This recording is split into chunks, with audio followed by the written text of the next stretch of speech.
جو indigenous medicine ہے اس کے اوپر. اور اس وقت ورلڈ ہیلتھ آرگنائزیشن بھی انڈیجنس میڈیسن کو بھی پروموٹ کرتا ہے کیونکہ اس کے اوپر لوگوں کی پریکٹس کے اندر اس کے بہتر اثرات ہوتے ہیں. تو ریسرچ کے اندر ایک فیکٹر آتا ہے کہ rather than jumping to conclusions, اپنے ذہن کی انالیسس کی لمیٹیشن کی بنیاد پر ہم اپنے تعصبات اور اپنے پریویس ایکسپیرینس کی بنیاد پر ججمنٹس کرتے رہتے ہیں. تو ایک تھامس بائس ایک نام ہے جو کلرک تھا، اس نے بائزین اپروچ کی کہ اسٹیٹسٹکس کے ذریعے چیزوں کا وزن ہو رادر دین صرف اندازے سے چلے معاملہ.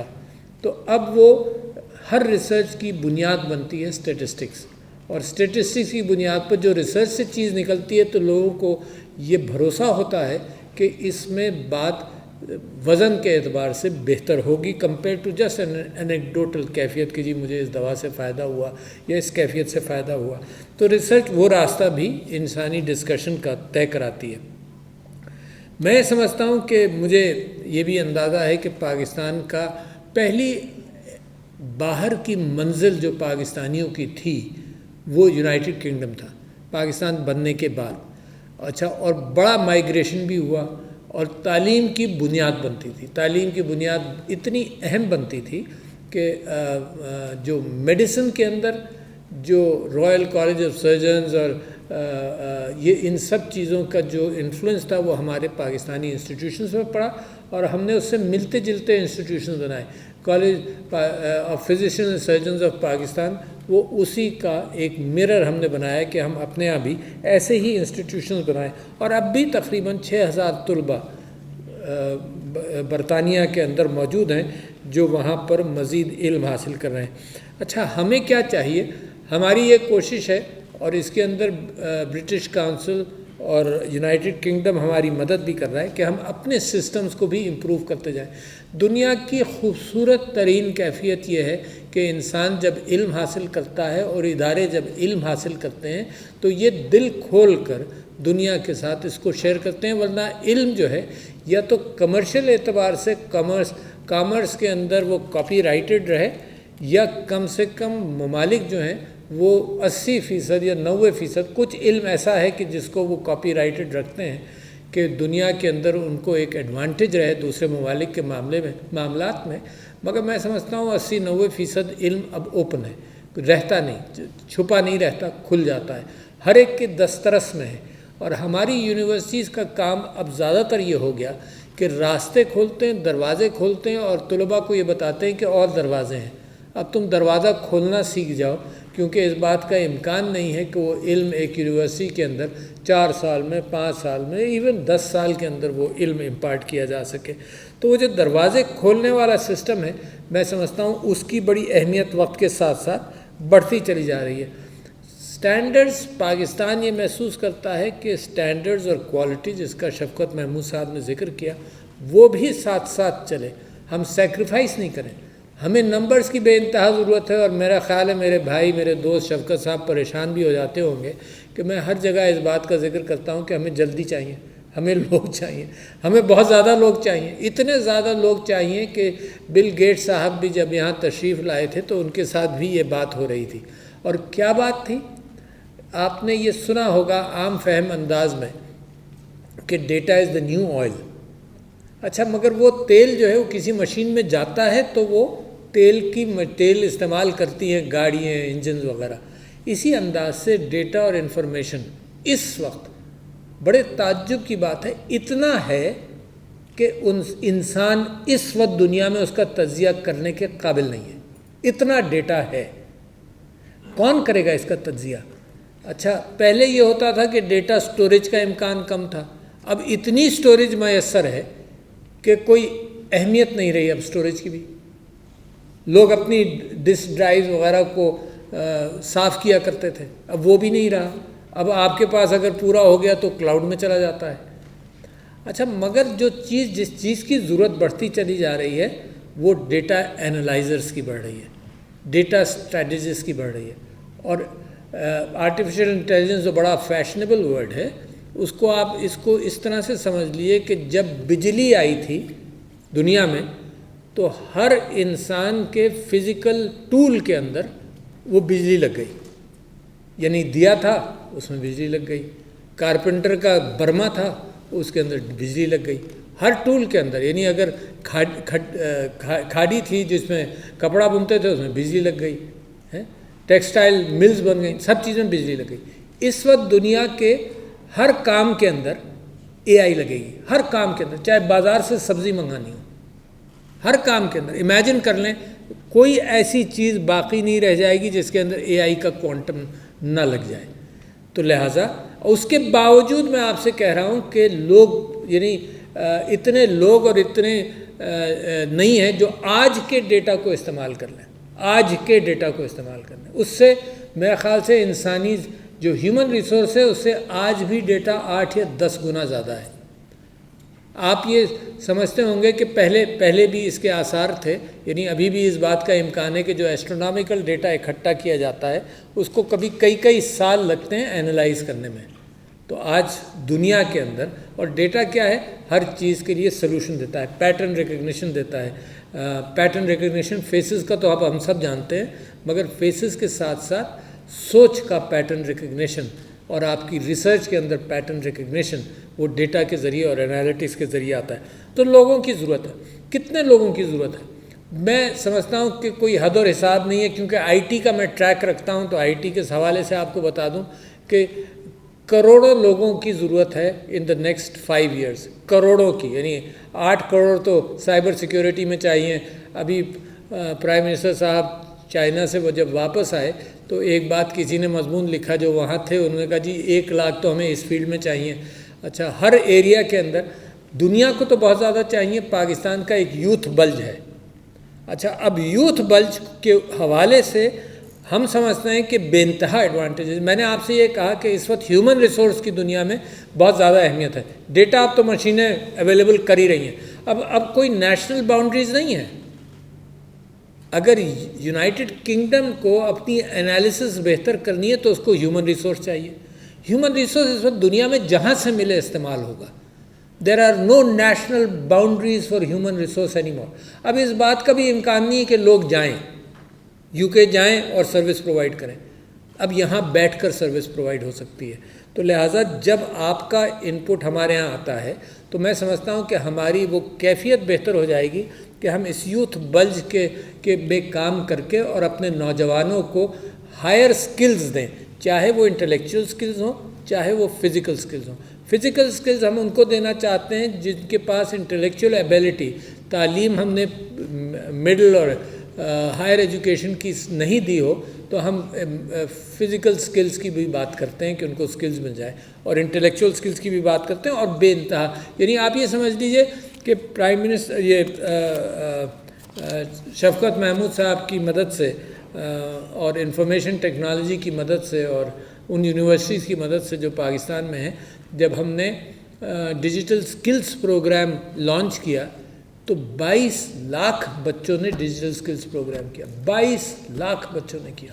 مسوی ڈیمانڈ کتنی ہے, یہی لوگ بے چین ہو کر. اور اس کے اندر I don't want to go into details. اس میں پچھلے دنوں جب میں نے ڈیٹیلز منگائیں تو پتہ چلا کہ وہ 19 سال کے 18 سال کے 20 سال کے بچے پچھلے سال میں $1.5 لاکھ بنا چکے ہیں گھر بیٹھ کر not gone through higher education institutions.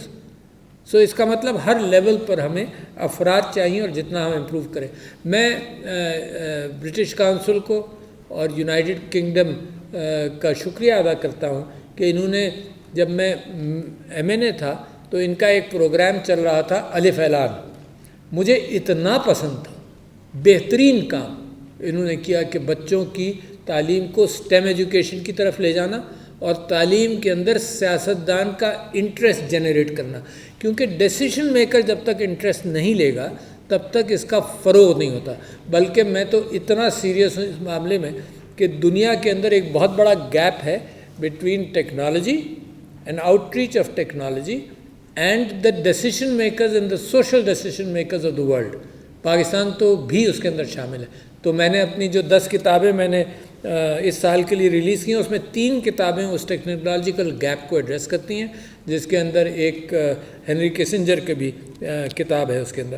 تو میں یہ سمجھتا ہوں کہ یہ موقع اور یہ محفلیں اس وجہ سے ضروری ہیں کہ ہمارے ڈیسیشن میکرز کو احساس ہو کہ کتنا پریشر ہے. اور میں اپنے طلباء سے یہ کہتا ہوں کہ تمہاری اسٹیشن پر ٹرینیں لگی ہوئی ہیں خالی ڈبوں کی، تم نے سوار ہونا ہے. اس قابل اپنے کو بنانا ہے کہ تم سوار ہو جاؤ ہر چیز میں، not only in I T, every thing. Agriculture ہے اس کے اندر ہے، تعلیم کے حوالے سے بے انتہا اوپننگز ہیں. اور کیا یہ سب راستے کون کھولے گا؟ یہ تعلیمی نظام کھولے گا. یہ وہ راستے پختہ کرے گا جس کے اندر ہمارے بچے سوار ہوں. ہر چیز میں ایگریکلچر کو آپ دیکھ لیے. میں مثال دیتا ہوں کہ Netherlands 19 Times smaller than Pakistan, 19 گنا چھوٹا ہے، اور وہ دنیا میں دوسرے نمبر پر ہے فوڈ ایکسپورٹس کے حوالے سے. کیوں؟ کیونکہ vertical farming, technology related issues. باہر میں نے جو پوسٹرز دیکھے، میں مبارکباد دیتا ہوں جن بچوں کے ہیں. Every one of them was interesting enough کہ میں زیادہ ٹائم لگانا چاہتا تھا. تو very good, keep that is a tremendous amount of work and that speaks about یہ جو یہ برٹش کاؤنسل یہ کام کر رہی ہے. اور مجھے یہ خوشی بھی ہوئی کہ 10 ملین پاؤنڈز اس کے اندر آپ خرچ بھی کر رہے ہیں. میں ایک بات اور آپ سے کہنا چاہتا ہوں کہ یہ جو کولیبریشن ہے یہی ہمارا راستہ کھولے گا. اور باہر ایک پروگرام ایسا تھا جو شفقت صاحب کی منسٹری کے اندر بھی آ رہا تھا، اور وہ ہے کلچرل ویلتھ. اور ہم اپنی تاریخ میں بھی انٹرسٹڈ رہتے ہیں، ڈاکیومنٹ ہوتی چلی جائے، ضائع نہ ہو. اس کے اندر جو کولیبریشن ہے ہیریٹیج کے حوالے سے وہ بھی بہت اہمیت رکھتا ہے. اور یونائٹڈ نیشنز نے ایک کام شروع کیا ہے، انٹینجبل کلچرل ویلتھ.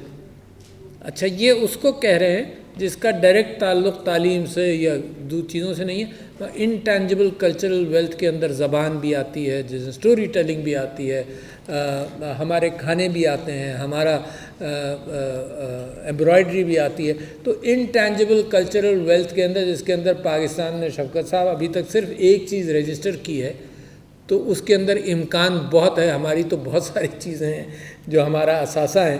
تو انٹینجبل کلچرل ویلتھ کے اندر بھی ہمارا کوآپریشن بھی ہو سکتا ہے. آخری بات یہ کہ وومن امپاورمنٹ اور وومن انکلوژن کی بات یہاں پر ہوئی، جو بہترین ایشو ہے. اور میں سمجھتا ہوں وداؤٹ ایجوکیشن، بغیر تعلیم کے، بغیر صحت کے، عورتوں کا امپاورمنٹ نہیں ہوتا. فائنینشیل انکلوژن بھی اچھی چیز ہے. اور میں سمجھتا ہوں کہ اگلے چند دنوں کے another state bank of Pakistan بھی ایک سسٹم لانچ کر رہا ہے جس کے اندر عورت گھر بیٹھے بیٹھے، پہلے تو یہ ہوتا تھا کہ اکاؤنٹ کھولنے کے لیے عورت بینک جائے، اور بینک جائے تو پھر وہ یہ بھی دکھائے، اس بات کو بھی دکھائے کہ اس کے میاں کی آمدنی کتنی ہے، یا اس کی تو کم ہوتی تھی تو میاں کی زیادہ ہے، تو وہ میاں کی آمدنی دکھائے اور یہ سب کچھ کرے. اس میں بڑے پرابلم. تو اب وہ گھر بیٹھے بیٹھے صرف اس ڈکلیریشن پر کہ میری انکم ہے، اور وہ بینک اکاؤنٹ کھول سکتی ہے جس کی سیلنگ 10 لاکھ ہو سکتی ہے، گھر بیٹھے بیٹھے. امپرنٹ دے گی گھر بیٹھے بیٹھے. شفقت صاحب پتہ نہیں کیوں پاکستان وہ ٹیکنالوجیکل لیپ نہیں لے رہا کہ جو الیکٹرانک ووٹنگ کی طرف جائے. یہ گھر بیٹھے بیٹھے عورت اپنا فنگر پرنٹ دے گی، یہ جو اس نے یہ اسٹیٹمنٹ دے گی کہ جی میرے پاس انکم ہے اس قابل، اس کی تصویر لے گی، اور اپنے آئی ڈی کارڈ کی تصویر لے گی اور نمبر ڈال کر بھیج دے گی، اور اس کا اکاؤنٹ کھل جائے گا. اچھا، یہ ہے وہ ڈیجیٹل سپریڈ جس کے ساتھ ساتھ ایمپاور اسی کے ذریعے ہوگی. تعلیم، صحت اور the ability to exchange finances. تو میں in the end let me thank the British Council, the United Kingdom and the Higher Education Commission, Shafqat Mahmood Sahab, all of you for striving to do something which is needed desperately for Pakistan to progress. So thank you ladies and gentlemen. Assalamu alaikum.